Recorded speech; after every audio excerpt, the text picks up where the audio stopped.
Welcome. Let me spin the ultra-finite theme a little bit further in a context maybe also relevant in physics. So let's start with a Schroedinger or Dirac type equation. So as an ultra-finitist, we don't accept, this is the derivative with respect to t, we don't accept infinity, we don't accept continuum time, so also time has to be discrete. So also d over dt has a discrete. And we all know what the solution is of this. And a special case examples, important example if d is minus 1, so d is a Dirac operator, and then the solution is. So this is a wave oscillates in the continuum. What happens when we do it in the discrete? We have still this cosine t and sine t, but we don't have any more periodicity. So that's kind of one of the things which we have to deal with. But it's a very interesting case where we can use also the finite algebra approach. I will come to this ultra-finite algebra, but let me just tell you something. When we have e to the it, we have already seen what the e to the z is. That is equal to, in this case, in the discrete, and so that satisfies the differential equation. So d over dz. Like in the continuum, and the discrete derivative we take here. I actually changed here things to a half integer. That's a first example when y is time and x is equal to 0. This explodes. Discrete cosine and discrete sine functions, they grow in a discrete setting. So we have seen that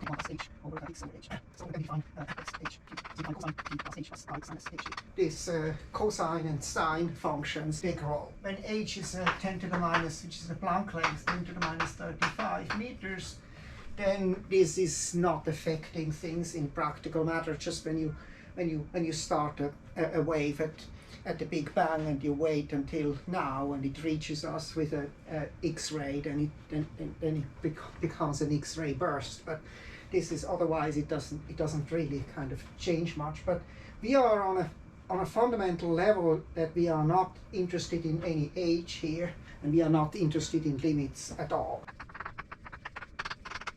We stay in that h equal to 1. What we have to do is actually take a time axis in the complex plane which is tilted a little bit so that we have a wave. This is example A. Maybe example B is if you could. So that's the simplest kind of case for Dirac operator.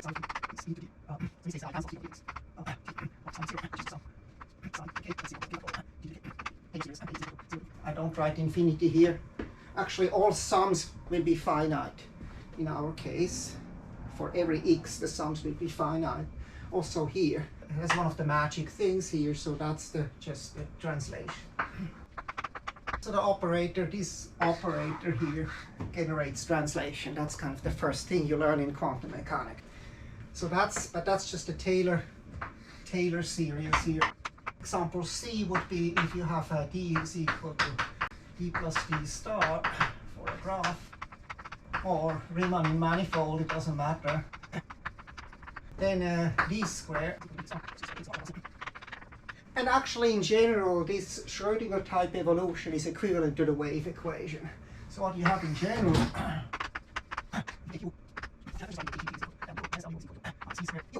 so you have a Laplacian which is a square, which is squared. That's what Dirac introduced. Dirac just took the square root of the Laplacian, the wave equation. And you can check this just by differentiating twice with respect to t. You see that this solves the wave equation, and this is actually equivalent to with psi is equal to u t minus I u prime of t. It satisfies this Schroedinger equation. I call it just Dirac equation because usually you take d squared as your Laplacian. If you take that squared, you get minus d over dx squared, which is the one-dimensional Laplacian.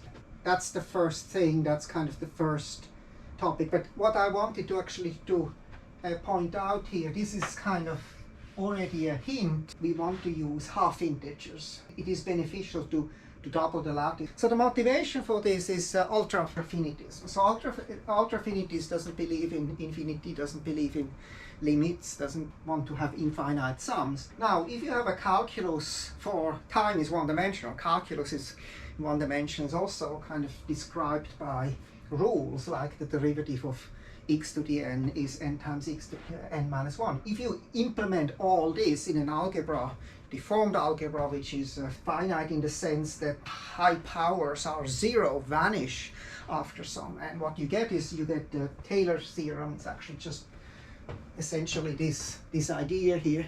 The Taylor's theorem is very, very nice in that you have you can get explicit formulas for your data, and you can do that. And I will come to this. So you can actually take arbitrary data and you represent it as a Taylor series, and this becomes data fitting, explicit data fitting solution, which when you extend the data outside a little bit, it doesn't affect the Taylor coefficients at all.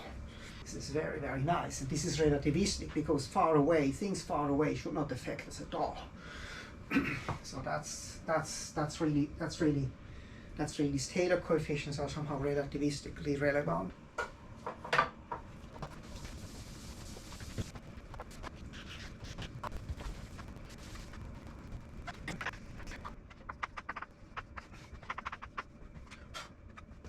So what we had last week I used this derivative.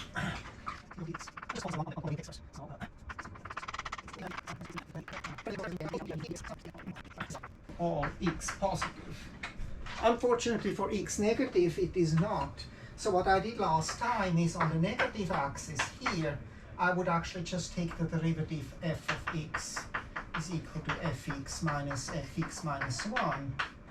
And then define also x to the n here as x times x plus 1 times x plus n minus 1. So with this algebra here, and then you can also deal with data everywhere, which are defined everywhere. And what I tried is to avoid this, having to split it up into positive axis or negative axis, or in the complex having to deal with these 4 different quadrants. What I'm doing now is I double the lattice. And the doubling of the lattice is actually something very, very natural.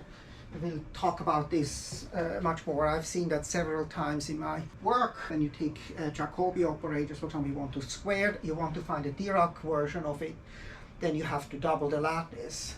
And doubling the lattice is also associated to barycentral refinement, and you can repeat that again and again and again, and limiting Schroedinger operators, which are universal in some sense. There is another reason. I also experimented with d over dx is equal to x plus 1 minus fx minus 1 divided by 2. But then your Taylor coefficients are not integers. So the motivation is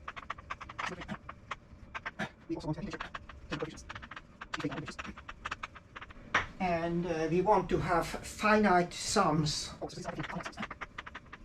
So finite doesn't mean that this is really kind of a finite sum. It means that for every x we have a finite sum. We have only finitely many terms which are not zero. And that's acceptable for affinities. And it makes sense, right? If you have a lot of data, you need a lot of Taylor coefficients to describe the data. And so as more data you have, as bigger your sums get, but it's always finite. And here, this was actually, if you take the exponential function, for example,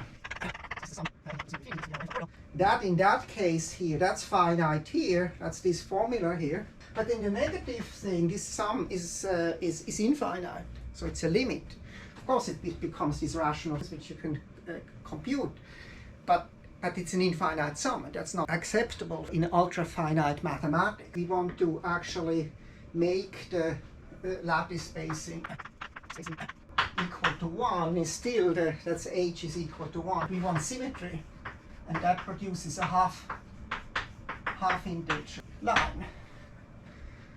Now, Schroedinger said that the integers were, God created the integers and everything else was human-made, but actually this is not true. The integers are human-made, but the most natural thing is like the half-integer lattice comes again and again in mathematics, the spin structures, and why do you have half-spin particles, etc., etc. So there are many places where this half-integer things comes in. Here we see kind of a silly reason why it comes in. We will see that if we want a bounded evolution of solutions of the Schroedinger equation, then we have to modify we have to tilt a little bit the axis. Here we are forced here to take this symmetric derivative, and it actually works very well. So for example, x to the 4, the x to the 5. Then you go into complex, you do the same thing, you get complex deformed polynomials, and they still satisfy this property, and they are analytic in the sense that the conjugate derivative is equal to 0. So these are all analytic functions, and when you have a finite sum of this, we split it up into even and odd parts. These are finite sums. But that works very well. I've implemented it. You can take any data, you have finite sums. So when you have this solution of the Schroedinger equation, these are finite sums. For every time, these are then finite sums. Explicitly, you can write it down. And you see, it requires to split things up into two parts. So that's why I also kind of put different colors here for the even and odd thing. What happens is when you evaluate this as x, you use the half integers at the derivative. So the derivative kind of switches from half integers to integers. It's like the Dirac operator switches from even form differential forms to odd differential form. It's just algebra. It's very interesting also in the complex case.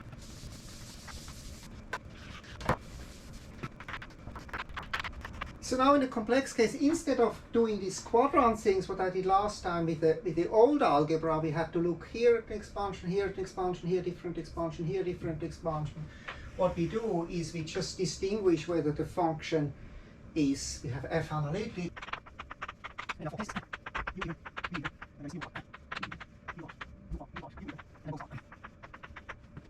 and each of them has now, what we have is a half integer. In some sense, it's the barycentric refinement of the CW complex we have if these are kind of just cells here. If you have an analytic function on the integers, we can split it up into 4 parts.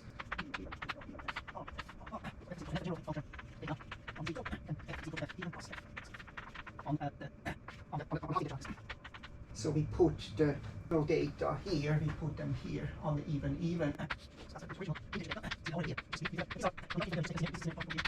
Then there is another part here, this is u odd v even.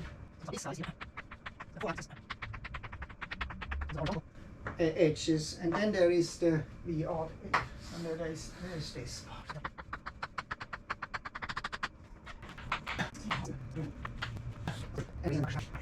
You split up the analytic function into these 4 parts, and then you can make a Taylor expansion for each of these parts, and this is a finite sum.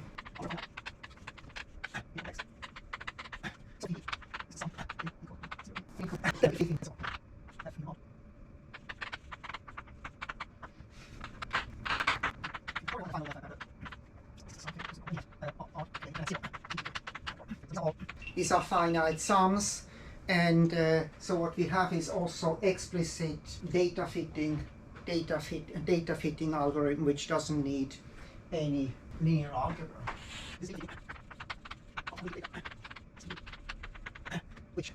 which is robust in the sense that if you change the data far away, this doesn't change the Taylor coefficients. Okay, that's what I wanted to say today.